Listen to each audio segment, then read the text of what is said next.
हम स्टोरी के उस पार्ट तक हमने पढ़ा जहाँ पे वॉल्स और कॉर्निलियस जो हैं अपने friend, scholar friend doctor foster से मिलने आते हैं।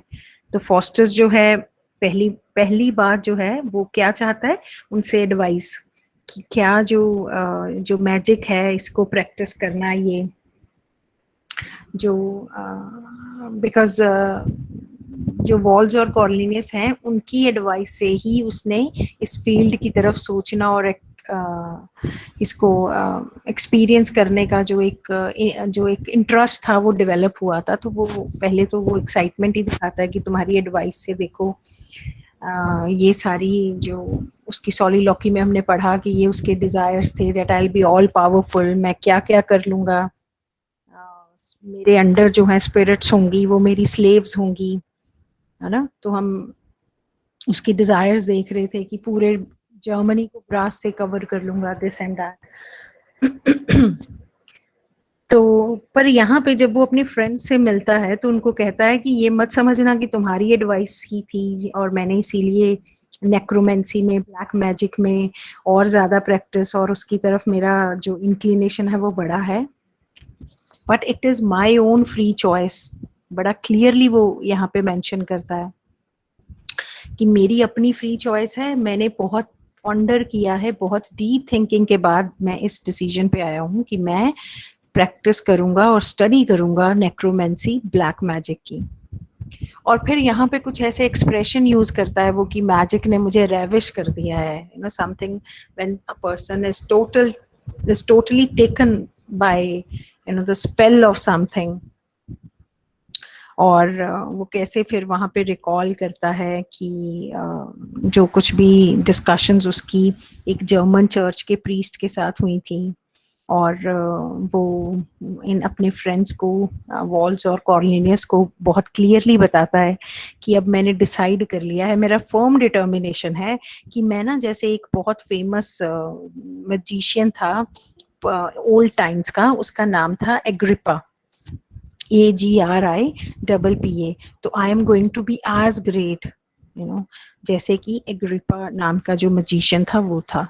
तो वॉल्स जो है वो तो और एनकरेज करता है फॉस्टर्स को कि ठीक है, इससे तो क्या होगा फॉस्टर्स की, जो each and every spirit of every element will be at your service, और स्पिरिट्स तुम्हें अटेंड करेंगी, spirits will guard you, they will bring treasures of whole world for you, you know, always be at your beck and call, हर आदेश मानेंगी।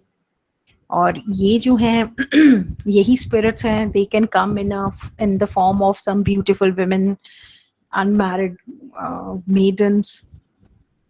और फिर Faustus तो और ज्यादा sure करता है वॉल्स को कि मेरा रेजोल्यूशन इतना फर्म है, अब नहीं मैं बिल्कुल भी वेवर करूंगा। और कॉर्निलियस भी ज्वाइन करता है और वो कहता है कि Faustus you are so qualified, you know, you are so equipped with knowledge कि तुम इस मैजिक की फील्ड में और ज्यादा एक्सपर्टीज हासिल कर सकते हो। और फिर तुम देखना कि तुम तो और ज्यादा जितना स्टडी करोगे इस नेक्रोमेंसी को, you will be more perfect day by day. और फिर जो ये ना, ये तुमने वहां पढ़ा होगा, इडिपस रेक्स जब पढ़ा था, वहां पे ऑरेकल का रेफरेंस सुना होगा, डेल्फियन ऑरेकल। तो तुम्हें पता है कि कितना रिस्पेक्ट है उस ऑरेकल को लेके। एंड ही सेज, कॉर्लिनियस उसको कहता है कि जितना एक रिस्पेक्ट सोसाइटी में डेल्फियन ऑरेकल की है, उससे भी ज्यादा तुम्हें रिस्पेक्ट मिलेगी। तो फिर यहाँ पे मतलब ये लोग जो हैं उसके गाइड की तरह, वॉल्स भी उसको गाइड करता है और उसको कहता है कि तुम ऐसे करो, इसको नेक्रोमेंसी को प्रैक्टिस करने के लिए ना तुम किसी सीक्रेट ग्रूव, जहाँ पे बहुत सारे ट्रीज होते हैं ना, जंगल में बहुत सारे ट्रीज का क्लस्टर है, वहां पे जाओ और वहां पे ये इसको मैजिक को कहते हैं कंज्योर करना, CONJURE। तो वहां you go and conjure this spell, magic spell. तो वो कहता है ठीक है, मैं आज रात ही जाऊंगा, you know, no matter what happens, I am so determined to practise it. अब देखो ये तो हो गई समरी की बात, लेकिन ये जो फर्स्ट सीन होता है, स्पेशली जैसे हमने कहा कोरस का जो एक रोल होता है बहुत इम्पोर्टेंट है, उसको हमने कल डिस्कस किया। उसी तरीके से प्ले का फर्स्ट सीन भी बहुत इंपॉर्टेंट होता है क्योंकि वो बहुत कुछ इंट्रोड्यूस करता है। पहला ही ये सीन किसको डील करता है? It deals with this decision of the protagonist to take up magic. कैसे वो एक एक करके हर एक ब्रांच ऑफ स्टडी को एग्जामिन करता है ना? कैसे उसके टाइम पे ये जो ब्रांचेस हैं, चाहे फिलॉसफी है, मेडिसिन है, लॉ है, थियोलॉजी है, और हर चीज को वो रिजेक्ट करता जाता है क्योंकि उसको लगता है कि इस फील्ड में जो डेस्टिनेशन है वो उसको सेटिस्फाई नहीं करती है ना? एंड्स उसको सेटिस्फाई नहीं करते हैं जो उसकी डिमांड है। अब this is very important for all of you to understand कि उसकी डिमांड एज अ कैरेक्टर क्या है। वो ही does not pursue knowledge for the sake of truth. इतना उसने नॉलेज गैदर किया है, उसको कोई ये नहीं कि I am seeking some truth, I am seeking some knowledge, wisdom, but for the sake of power, super human power, the power over life and death. ये बहुत इंपॉर्टेंट है, यही रीजन बनेगा उसकी डाउनफॉल का, क्योंकि वो एक ऐसा इंसान है, डॉक्टर फॉस्टर्स उनको रिप्रेजेंट करता है जो डिससेटिस्फाइड है अपने ह्यूमन स्टेटस से। आपको पता है, मैं एक लाइन कोट करती हूँ प्ले में से, वो जब ऐसे परेशान होता है ना, और वो दिखाता है कि क्यों दुखी है वो, सब कुछ होने के बावजूद, इतनी नॉलेज उस टाइम पे, सब कुछ है, but he concludes, he says, yet art thou still but Faustus and a man। Art poetry में किसे कहते हैं? ARE, ग्रामर वाला R। येट आर्ट दाऊ, दाऊ किसे कहते हैं? यू को। तो वो खुद से बात करता है, खुद को एड्रेस करता है कि तुम हो क्या आखिरकार? आखिरकार सिर्फ एक इंसान। You don't have any power, you don't have any superpower, you don't have any control over the elements of sky, earth।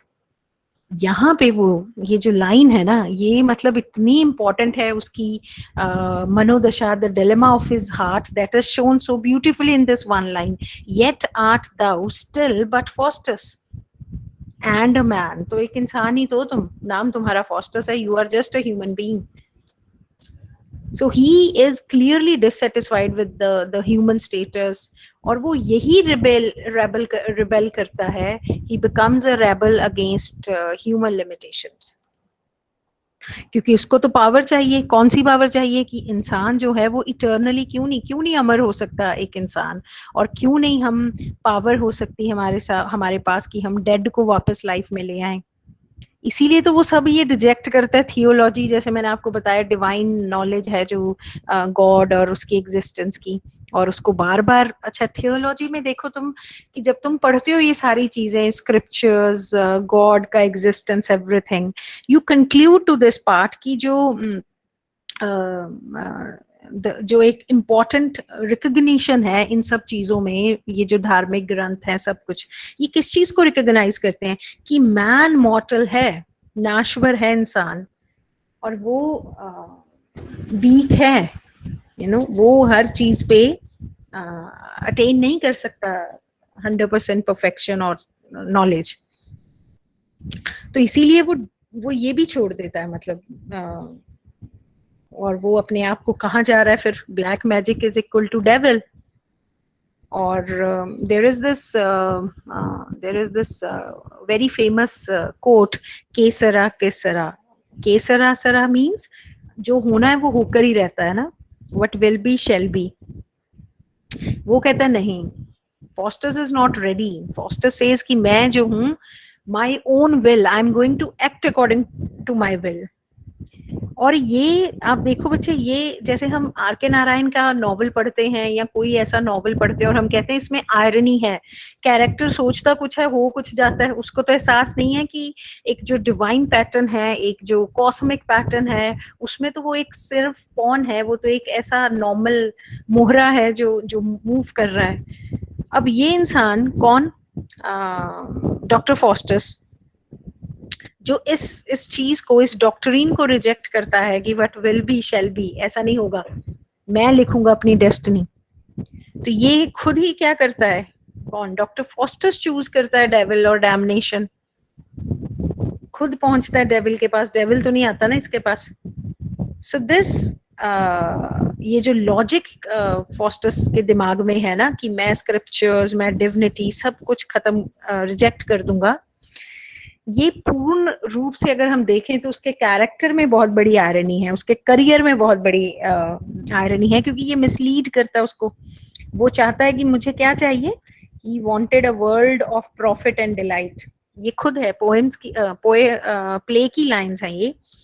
A world of profit and delight, of power, of honour and omnipotence. सब जगह omnipotence होता है ना, जिसकी हर जगह power हो, you know, powerful, all powerful, सर्व, जो सबसे ज्यादा पावरफुल है। अब है तो उसके अंदर बहुत ज्यादा एस्पिरेशन, जो हम रेनेसांस की बात कर रहे थे कि बहुत ज्यादा एस्पिरेशंस हो गई थी लोगों में तब। तो अभी he is not satisfied with his status as a man, so what does he want? He wants to be more than a man। और वो अपनी जो एक अल्टीमेट रियलिटी है ह्यूमन बींग्स की, वो तो उसके भी खिलाफ जाता है। और डिजायर वो क्लियर करता है जब वो कहता है कि मुझे स्पिरिट्स और सबको अपने अंडर करना है, that means he wants to be as powerful as God, है ना। और जब आप ये कह रहे हैं कि you want to be as powerful as God and you choose the not God, मतलब you choose devil to be God, how can you be so, है ना। तो ये उसके सिन की आयरनी है, और ये पूरे प्ले की आयरनी है। क्योंकि हम सब जानते हैं बच्चे की क्रिश्चियन जो व्यू है वर्ल्ड का, वहां पे आप जो चॉइस है, जब एक क्रिश्चियनिटी ये लेसन देती है कि जब आप गॉड के अगेंस्ट जाते हैं तो फिर आपको सिर्फ डिसअपॉइंटमेंट और सफरिंग मिलेगी, जैसे कि हमने सेटन के केस में देखा, जैसे कि हमने एडम और ईव के केस में देखा। तो हम, अच्छा, ये अब हम सिर्फ सीन 1 को एनालाइज कर रहे हैं, हम देखने की कोशिश कर रहे हैं कि जो फॉस्टस है उसका ये जो एक्साइटमेंट है ना, इतना यूथफुल एक्साइटमेंट, कैसे वो इतना एलोक्वेंस के साथ बोलता है, और कैसे वो बाकी की सारी ब्रांचेस जो स्टडी की हैं उनको रिजेक्ट करता हुआ मैजिक को चूज करता है ना।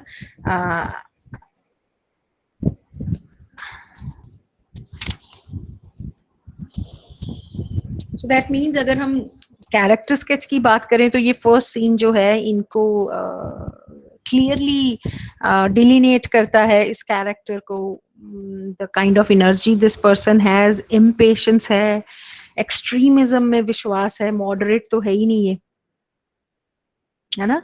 तो जो मैंने कल तुम लोगों को बता रही थी कि क्रिस्टोफर मार्लो ने और भी प्ले लिखे हैं, उनमें से एक प्ले है टेम्बरलेन, है ना, TAMBURLAINE। तो कहीं कहीं पे लगता है जैसे वो हीरोइक विजन है कि मैं ऐसा रूलर बनूंगा, वो टेम्बरलेन लाइक विजन है कि ऐसी पॉसिबिलिटीज हो जाएं जो मैं रियलाइज कर पाऊंगा।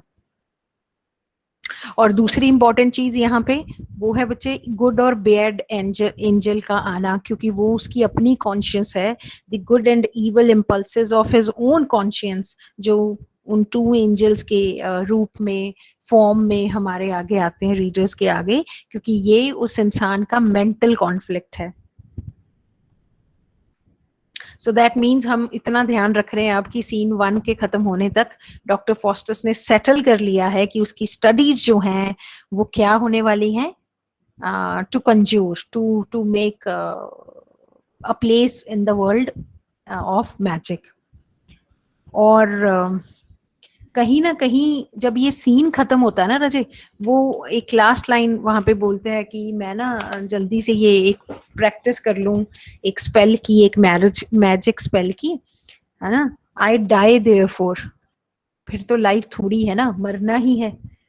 सो this is also very prominent to notice कि जो ये थॉट ऑफ डेथ है, कहीं पे वो फोर शेडो कर रही है जो जो अल्टीमेट रिजल्ट आना है, जिस चॉइस को उसने, the choice that he has made, उसका उस पे डेथ का जिक्र लेना, it's kind of four shadow होता है ना, किसी चीज को पहले ही देखना, उसकी शेडो आना।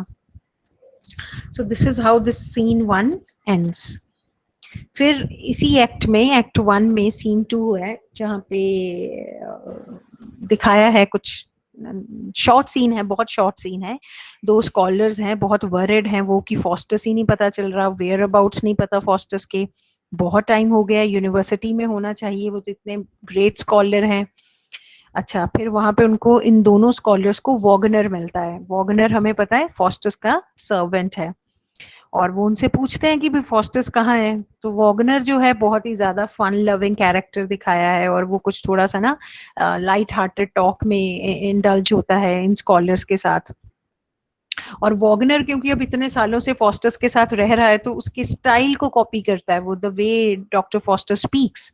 तो बहुत ही ना विद्वानों के तरह वो उस ढंग में बोलता है, जो थोड़ा बहुत वो फॉस्टर्स को डिस्कस करते हुए दूसरों से सुन लेता है अपने फेलो स्कॉलर्स के साथ।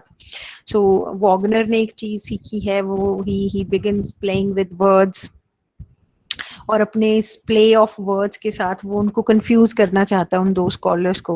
और वो सिर्फ सिंपल क्वेश्चन पूछते हैं, है ना। और हमें क्योंकि हमें इनका पता है इससे पहले वाले सीन का, रीडर्स को तो पता है ना कि वो अब मैजिक में इंडल्ज हो गया है। तो बाद में जब इतना सादा वॉगनर उनको घुमा घुमा के बातों का जवाब देता है, तो फिर फाइनली वो बताता है कि फॉस्टर्स जो है वो he is at a dinner, किसकी कंपनी में, वॉल्स और कॉर्नेलियस की। और वॉल्स और कॉर्नेलियस का बहुत ही ज्यादा नटोरियस एक इम्प्रेशन है सब लोगों के नजर में, क्योंकि वो ज्यादा ब्लैक आर्ट, ब्लैक मैजिक के लिए सब जानते हैं उनको, कि उनका बहुत ज्यादा एक्टिव इंटरेस्ट है उन चीजों में। तो अब जो स्कॉलर्स का वरी होना, स्कॉलर्स का डर, ये सब रीडर्स को, ऑडियंस को ये बताने का ढंग है कि nothing is going to be okay with this person from now onwards. क्योंकि उनको फॉस्टर्स के वेलफेयर की चिंता होती है ना, और उनको लगता है कि अब तो यूनिवर्सिटी के प्रेसिडेंट को ये बताने की जरूरत है कि अगर वो फॉस्टर्स को अभी से हटा लेंगे इस बैड पाथ से, तो फिर भी बच सकता है वो अपनी डैमनेशन से। तो ये जो शॉर्ट सीन है बच्चे, इसमें थोड़ा सा कॉमिक एलिमेंट डाला है। और कई बार क्या होता है प्ले में ना, एक कॉमिक इंटरल्यूड हो जाता है, ऐसे ऐसे ब्रेक आ जाता है वो, ताकि जो ये हमने देखा इससे प्रीसीडिंग सीन में कि फॉस्टर्स जो है कैसे डिटर्मिन्ड है मैजिक को प्रैक्टिस करने में, है ना। और हम देखेंगे कि इसके बाद वाले सीन में, सीन 3 में, वो एक डेविल को बुलाएगा भी, यू नो, कि जो ये सारी चीजें हम देखेंगे समरी में जब हम कर ही रहे हैं। और जो वॉगनर है वो इस सीन में क्या डिपिक्ट हो रहा है, एक ऐसा कैरेक्टर जो बहुत ही ज्यादा विटी सर्वेंट का रोल कर रहा है, जिसने कि अपने मास्टर के मैनर ऑफ टॉक और उसके जागन को पिक कर लिया है। तो कहीं ना कहीं रजे एक पैरोडी का काम कर रहा है, पैरोडी कर रहा है वॉगनर अपने मास्टर के स्टाइल की, है ना। और बड़े इस तरीके से बिहेव करता है, जब वो पूछते हैं कि वो फॉस्टर्स कहाँ है, तो कहता है ये फुलिश क्वेश्चन जो है वो I am not going to answer, you know, क्योंकि जो डॉक्टर फॉस्टर्स है उनकी नेचुरल बॉडी, मतलब he indulges into, you know, this word play. तो अब वो बातें करता है प्लेस ऑफ एग्जीक्यूशन, कैसी कैसी बातें, तो उनको तो ये पन नहीं ना समझ आएगा जो ये प्ले ऑफ वर्ड्स है, क्योंकि प्लेस ऑफ एग्जीक्यूशन तो वहां पे उसका मतलब था कि डिनर पे वो डिनर पे हैं, और something that is the meat and all they are, it is executed, है ना। तो वो तो मीट के लिए एग्जीक्यूशन का वर्ड यूज हुआ था। खैर वो कोशिश यही करता है कि मेरे को वर्बल डिबेट में जीतना है, और मेरे को शो करना है वॉगनर ने कि मैं बहुत इंटेलिजेंट हूँ, और इसीलिए मैं बहुत प्रोफाउंड और गहरी बातें करता हूँ। सो दिस इज एक्चुअली, अब फिर कई बात करते हैं कि ऐसे कॉमिक सीन्स की जरूरत ही क्या है प्ले में, यू नो, कॉमिक सीन को एसेंशियली नहीं है, इसका कोई ड्रामेटिक पर्पस नहीं है। तो कई बार हम ये मान सकते हैं कि जो बहुत ट्रेजिक एलिमेंट्स होते हैं प्ले में, उसमें थोड़ा सा ऑडियंस को लाइटन महसूस करवाने के लिए ऐसे सीन्स ऐड किए जाते हैं। और अच्छा, एक और इम्पॉर्टेंट चीज है बच्चे, इस सीन 2 में जब ये दो स्कॉलर्स आते हैं, यही तो ऑडियंस को और रीडर्स को बताते हैं कि फॉस्टर्स कितना एक्सीलेंट रेपुटेशन को एंजॉय करता है as a teacher and as a logician, है ना। लॉजिक में उनका बहुत ज्यादा डेप्थ की स्टडी है उनकी। Okay, now if we move forward to scene 3, Faustus जो हैं, अब क्योंकि हमने देखा था फर्स्ट सीन के एंड में वो कहते हैं मैं आज ही रात को जो है मैजिक स्पेल प्रैक्टिस करूंगा। तो अब हमने देखा एक डार्क सा ग्रूव है जहाँ पे ट्रीज का झुंड है, वहां पे वो ही इज रेडी टू कंज्योर। अब रात का टाइम है, एक ना जैसे वो इनके अलग स्टाइल है मैजिक का, तो वो एक सर्कल ड्रॉ करता है, उस सर्कल के अंदर वो जेहोवा का नाम लिखता है। और हमेशा जो जितने होली सेंट्स हैं, जितने स्टार्स प्लैनेट्स, उनका शॉर्ट फॉर्म में नेम्स लिख रखे हैं उसने। और खुद को ही वो बोल रहा है कि you don't need to be afraid, you don't need to be wavering your spirits, तुमने रेजोल्यूट होना है। और वो कुछ स्पेल्स रिसाइट करता है ना। और वो जो स्पेल्स हैं, जो वो जादू है जो भी उसने रिसाइट किया है, जो मंत्र हम जैसे जिसको कहते हैं, वो किसके लिए बुलाया है? मेफिस्टोफिलिस नाम के डेविल के लिए। ये बड़ा इंपॉर्टेंट कैरेक्टर है इस प्ले का, MEPHISTOPHILIS, मेफिस्टोफिलिस। अब जब मेफिस्टोफिलिस नाम का डेविल जो है, जब वो अपीयर होता है, वो इतना ज्यादा हॉरेबल बिजार कैरेक्टर है शक्ल से ही। मतलब फॉस्टर्स उसी टाइम उसको ऑर्डर करता है, go back and come in some form of a friar. Church में पोजीशन है ना फ्रायर की, क्योंकि वो उसका रियल शेप नहीं देख सका, इतना अगली लगा उसको कि ही कुड नॉट टॉलरेट। और इसी उसी टाइम मेफिस्टोफिलिस डिपार्ट करता है। फॉस्टर्स बड़ा खुश हो जाता है, अरे वाह, ये तो कमाल हो गया, मेरी तो हर बात मान रहा है, अगर ये तो इतनी छोटी बात भी मानी इसने। सो ही फील्स हैप्पी कि ये तो कितना कंप्लायंट है डेविल मेरे ऑर्डर के लिए। तो पहली चीज उसको जो अट्रैक्ट करती है वो है मेफिस्टोफिलिस की ओबीडियंस, उसकी humility. So he is completely pleased with this attitude of Mephistopheles. और वो कहता है मैं तो जी लॉरिएट बन जाऊंगा, कॉन्जरर बन जाऊंगा, ऐसा मजिशियन बन जाऊंगा। और मैं किसी को अगर बताऊंगा कि मैंने मेफिस्टोफिलिस को मैजिक के फोर्स से बुला लिया, दैट विल बी ग्रेट। और उसी टाइम पर मेफिस्टोफिलिस रीअपियर होता है फ्रायर के भेष में, गाइज में। और फिर वो उससे कहता है कि what do you want me to do. और फॉस्टस पहली बात कहता है मेफिस्टोफिलिस को कि I just want you to promise me कि तुम मुझे throughout my life serve करोगे और मेरे सारे कमांड्स, मेरे सारे ऑर्डर्स को कैरी आउट करोगे। तो मेफिस्टोफिलिस कहता है कि देखो, I need to take the permission of my head. Lucifer arch devil है, सबसे ग्रेट डेविल है ल्यूसीफर, LUCIFER। ल्यूसीफर अगर मुझे कह देते हैं, फिर I am ready to carry out your orders.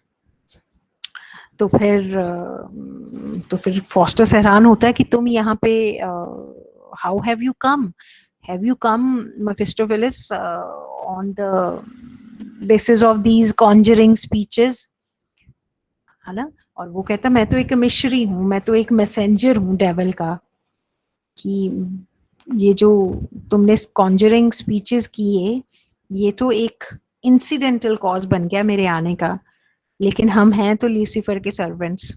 और हम, ये बड़ी इंपॉर्टेंट चीजें हैं जो मेफिस्टोफिलिस कहता है, मतलब इंडिकेट सिर्फ गुड एंजल उसको नहीं कहता, डेविल भी उसको समझाते हैं कि तुम गलत रास्ते पे हो। वो कहता है कि सर्वेंट्स है ना जो लूसीफर के मेरे जैसे, they are always on the look out for people who decide to renounce God, to renounce Christ, to renounce scriptures. हम तो पहले ही उनकी पहचान में लगे रहते हैं ऐसे लोगों की। तो हम जो हैं क्या हैं, हम एजेंट हैं डेविल के। फिर हम we don't waste time in rushing to such people who are willing to let their soul be damned, जो कि डिस्कार्ड करते हैं गॉड को और कहते हैं कि हम ल्यूसीफर को वर्शिप करने के लिए तैयार हैं।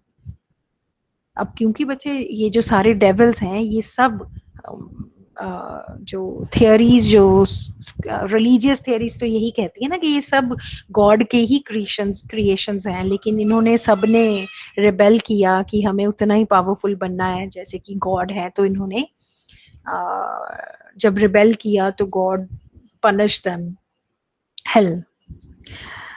तो फॉस्टर्स जो है वो मेफिस्टोफेलिस को, अब क्योंकि हमने देखा है उनका रेजोल्यूट डिसीजन इन सीन 1, तो वो सीन 3 में तो क्लियरली बताते हैं मेफिस्टोफेलिस को कि मैंने देखो पहली कंडीशन तो पूरी कर ही ली है कि मैंने रिनाउंस कर दिया है गॉड को, और मेरे लिए अब कोई चीफ नहीं है, सिर्फ एक ही चीफ है, वो है डेविल, जिसको मैं डेडिकेट करता हूँ अपने आप को। So he says, Faustus इतना ज्यादा अपना resolute determination दिखाते हैं that I don't have any fear of damnation. तो फॉस्टस ऐसे बहुत क्वेरीज रखते हैं मेफिस्टोफेलिस के आगे, और मेफिस्टोफेलिस एक्सप्लेन करता है कि लूसीफर जो है वो चीफ रूलर है, कमांडर है इवल स्पिरिट्स का, और वो खुद एक बार एंजल थे, है ना, बहुत ज्यादा, जैसे मैंने अभी कहा कि बहुत ज्यादा dearly loved by God, and ये सब जो हैं they fell from heaven because aspiring pride and insolence. जब ओबीडियंस नहीं होती तब वो इंसान, वो स्पिरिट इंसोलेंट होती है ना। और मेफिस्टोफेलिस ये क्लियरली बताता है कि हम भी उनमें से, उन एंजल्स में से थे जो लूसीफर के साथ हमें भी फॉल मिला, क्योंकि हम सब ने रिवोल्ट किया अगेंस्ट गॉड।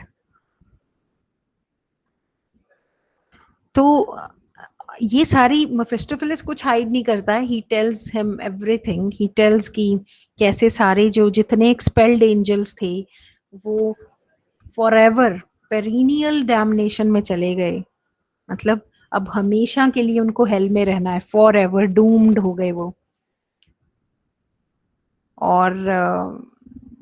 और बीइंग इन हेल, ये मेफिस्टोफेलिस खुद कहता है उसको कि हम जो हैं, जो ये लॉस हमने, हेवन का जो लॉस हमें हुआ है, द जॉयज ऑफ हेवन, और वो कैसे होते हैं, इज इक्वल टू क्या हो गए, 10,000 हेल्स के बराबर, मतलब अब उन जॉयज की जगह वो हेल्स ही हेल्स हैं। और जब ये थॉट आता है कि उन जॉयज को हमने, there is this loss of joy, है ना, तो एक एक पल में दोबारा से वो टेरर आता है, दोबारा से वो डर आता है।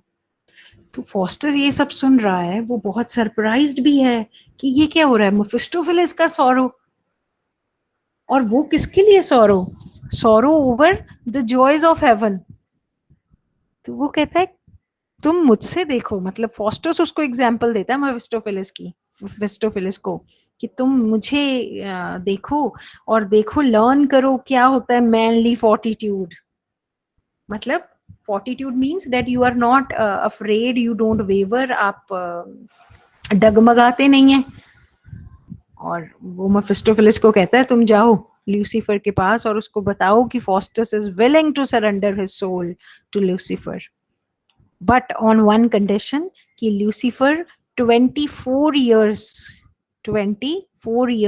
स्पेयर करेगा हर एक वोलप्चुअस प्लेजर। वोलप्चुअस तुम्हें पता है ना, हर हर वो चीज जो फिजिकल डिजायर से जुड़ी है, taste, every, all the senses, the 5 senses, और वो मेफिस्टोफेलिस को उसके डिस्पोजल पे रखेगा कि वो मेफिस्टोफेलिस उसके फॉस्टस के हर एक ऑर्डर को कैरी करेगा। मेफिस्टोफेलिस एग्री करता है, वो लूसीफर का सैंक्शन भी जो है वो ले जाने को तैयार है कि मैं उसका सैंक्शन लेके आता हूँ। अब मेफिस्टोफेलिस लीव्स द सीन। अब फॉस्टस इस सीन के एंड में बिल्कुल अकेले हैं, और यहाँ पे अपना रेजोल्यूशन दिखाते हैं। आप देखिए क्रिस्टोफर मार्लो ने कितनी बारीकी से कैरेक्टर एनालिसिस, सोल डाइजेक्शन किया है हमारे आगे, कि फॉस्टस कहते हैं कि if I had as many souls as there be stars, I would give them all for Mephistopheles. as many souls as there be stars.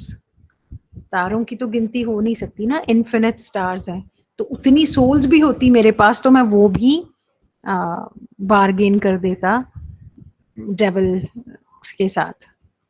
तो क्यों ये सब क्यों है? मैंने बार बार तुम लोगों को बताया कि रेनेसेंस की एक एस्पायरिंग एलिमेंट्स हैं इसमें, क्योंकि वो जो है डॉक्टर फॉस्टर्स उन लोगों को रिप्रेजेंट कर रहा है जो एक बहुत ग्रेट फ्यूचर देखते हैं अपने लिए। और यहाँ पे जो इसने रास्ता चुना है वो मेफिस्टोफिलिस की हेल्प से क्या बनना चाहता है? Great emperor of the world. ऐसा ब्रिज बनाना, कहता मैंने ऐसा ब्रिज बनाना है कि मैं एयर जो है ना उसके जरिए मैं वो ब्रिज जो है एयर से ओशन को जोड़ूंगा।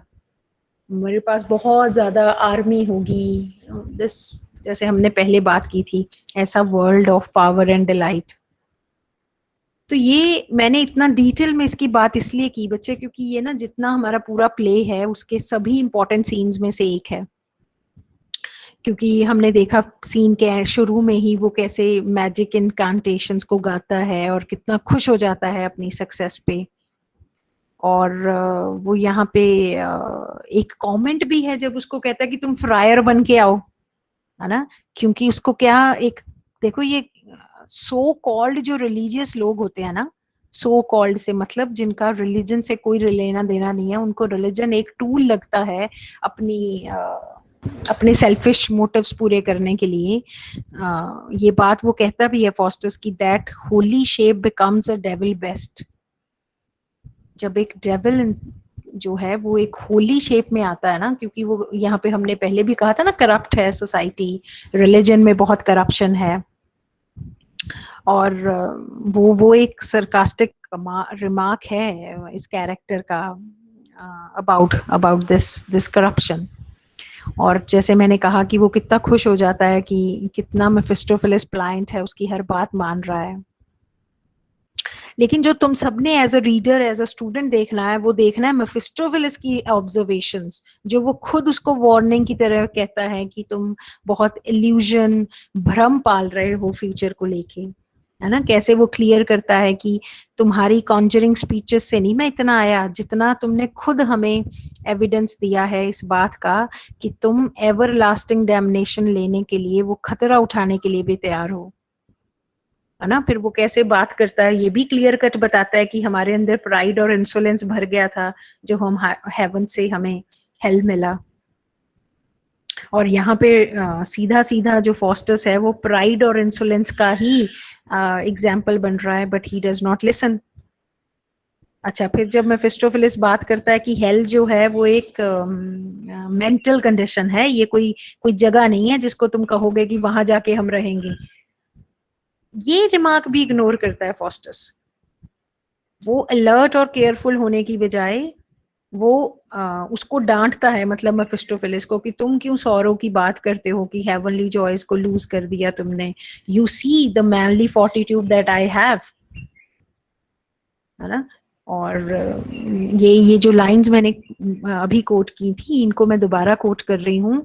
Had I as many souls as there be stars, I would give them all for मेफिस्टोफिलिस।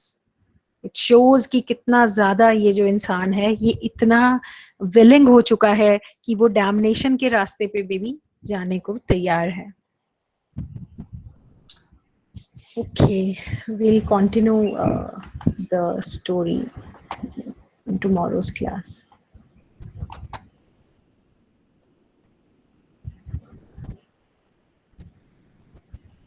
Actually ma'am हाँ जी,